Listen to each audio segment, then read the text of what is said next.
अब हम पढ़ेंगे रसों के प्रकार। ठीक है, रस कितने प्रकार के होते हैं? तो रस मुख्य रूप से 9 प्रकार के होते हैं, लेकिन कुछ आचार्यों ने भक्ति और वात्सल्य रस को भी क्या माना है, रस की संज्ञा दी गई है। इसलिए रस कुल कितने होते हैं? 11 होते हैं। ठीक है, मुख्य रूप से 9 होते हैं। पहला स्टार्ट करेंगे हम श्रृंगार रस। तो श्रृंगार रस को सभी रसों का क्या कहा जाता है? राजा कहा जाता है, यानी इसे रसराज कहा जाता है। श्रृंगार रस स्थायी भाव क्या है? रति। श्रृंगार रस का स्थायी भाव रति। सभी के आपको स्थायी भाव ध्यान रखने हैं, क्योंकि ये क्वेश्चन लगभग क्या हर साल आया है कि इस रस का स्थायी भाव क्या है। तो इसका स्थायी भाव क्या है? रति है। ठीक है, अब देखो परिभाषा क्या है कि जब रति स्थायी भाव का संयोग किससे? विभाव से, अनुभाव से, संचारी भाव से होता है, तो कौन से रस की निष्पत्ति होती है? श्रृंगार रस की निष्पत्ति होती है। तो जब आप परिभाषा लिखेंगे तो यहाँ पे विभाव भी लिखेंगे। विभाव कौन? नायक या नायिका। अनुभाव कौन से? कि मुख का खिलना। ठीक है, नायक के मुख का खिलना, एकटक देखना। संचारी भाव का संयोग जब रति से होता है तो श्रृंगार रस की निष्पत्ति होती है। ये आपको एग्जाम में परिभाषा लिखनी है। अब देखो श्रृंगार रस के भाग। रस का प्रकार तो क्या है? श्रृंगार। अब श्रृंगार रस के कौन कौन से भाग है? तो वो भाग 4 आ जाएंगे, लेकिन वो श्रृंगार रस के लिखेंगे हम। श्रृंगार रस का स्थायी भाव कौन सा है? रति है। विभाव में कौन कौन? आलंबन और उद्दीपन, यानी कि आश्रय, विषय और उद्दीपन। तो विभाव कौन है? नायक नायिका और इनकी चेष्टाएं। ठीक है, प्राकृतिक वातावरण, चांदनी रात का खिलना, ये भी किस में आएंगे? विभाव में आएंगे। अब अनुभाव में क्या आएंगी? शारीरिक चेष्टाएं आएंगी। ठीक है, स्थायी भाव उत्पन्न होने के पश्चात जो शारीरिक चेष्टाएं आश्रय के द्वारा की जाएगी वे जैसे मुख का खिलना, प्रसन्न होना, एकटक देखना, मधुर आलाप, विनोद करना आदि। ठीक है, उद्दीपन उद्दीपन किस में आएगा? विभाव इसमें आएगा।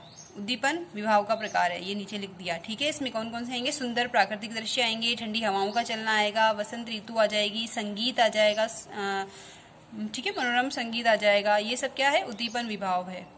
संचारी भाव श्रृंगार रस में प्राय सभी संचारी भाव में आ जाते हैं। ठीक है, श्रृंगार रस के 2 प्रकार है। कितने प्रकार है? 2 प्रकार है श्रृंगार रस के। संयोग श्रृंगार, वियोग श्रृंगार। वियोग श्रृंगार को विप्रलंब श्रृंगार भी कहते हैं। संयोग श्रृंगार, संयोग यानी साथ में, जब नायक नायिका साथ में हो, ठीक है, मधुर आलाप विनोद करे, तो वहां पे संयोग श्रृंगार होता है। वियोग का मतलब है अलग होना। वियोग यानी योग से रहित, यानी एक साथ नहीं हो, एक दूसरे से अलग अलग हो, विरह की पीड़ा को सह रहे हो, तो वहां पे वियोग श्रृंगार या विप्रलंब श्रृंगार होता है।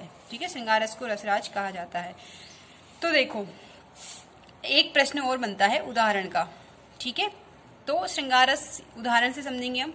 बतरस लालच लाल की मुरली धरी लुकाए, सोह करे बोहनी हंसे देन कहे नट जाए। मैं आपको इसका अर्थ बता देती हूँ। बतरस यानी बातों का रस, यानी बातों का जो आनंद है। लालच, बातों के रस के लालच, किसका? लाल की, यानी कृष्ण। यहाँ कृष्ण की बात की जा रही है। तो कृष्ण के बातों में जो आनंद आता है, बातों का जो रस है, उसके लालच में गोपियां क्या कर देती है? मुरली धरी लुकाए, मुरली को छिपा देती है, रख लेती है। और जब कृष्ण उनसे मांगते हैं तो क्या करती है? सौं करे, यानी कसम खाती है कि हमने नहीं ली है। बोहनी हंसे, और अपनी बोहों के द्वारा ऐसे प्रकट होता है जैसे हंस रही हो। ठीक है, देने कहीं नट जाए, और देने के लिए मना कर देती है। क्यों ऐसा क्यों करती है वो?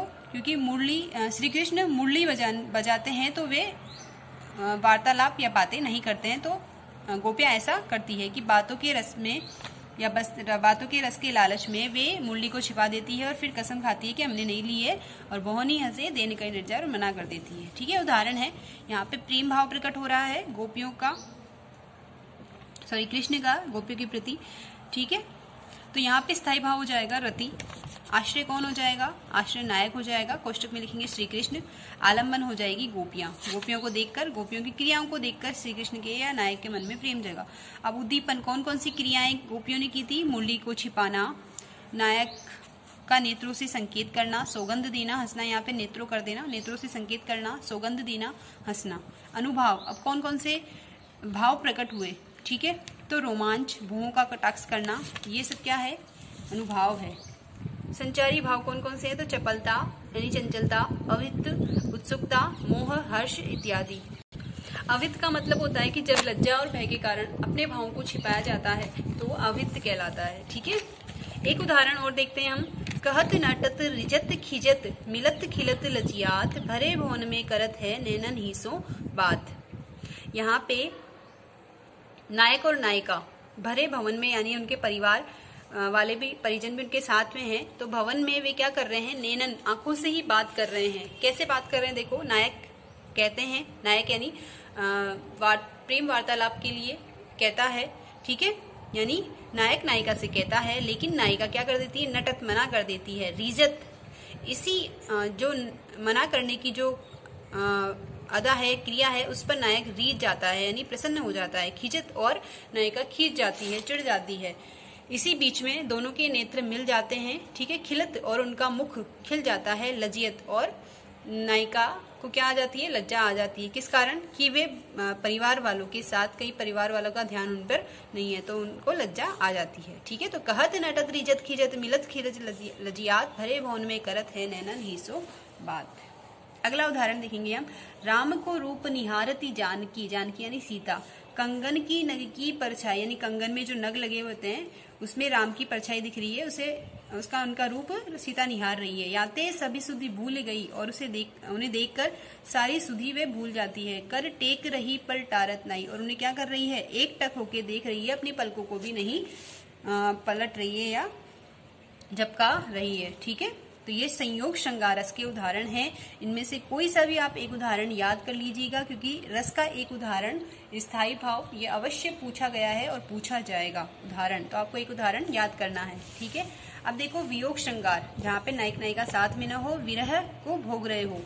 तो उदाहरण देखो, हे खग मृग हे मधुकर श्रेणी, तुम्ह देखी सीता मृग नैनी, खंजन सुख कपोत मृग मीना, मधुप निकर कोकिला प्रवीणा। जब सीता को रावण या सीता का रावण ने अपहरण कर लिया था, तब राम सीता को खोज रहे थे, तब वे जंगल में सभी से सीता के बारे में पूछ रहे थे। तब का ये वर्णन है कि हे खग पक्षी, मृग हिरण, मधुकर श्रेणी यानी भंवरों के समूह, क्या तुमने सीता जिनकी आंखें हिरणी के समान हैं, उन्हें देखा है? खंजन से, शुक से यानी तोते से, कपोत कबूतर से, हिरण मृग मीना, ठीक है, कोकिल कोयल से, सबसे वे मधुप यानी भंवरा, सबसे क्या कर रहे हैं, वे पूछ रहे हैं कि तुमने सीता को देखा, यानी यहाँ पे वियोग श्रृंगार है, ठीक है। अगला देखो,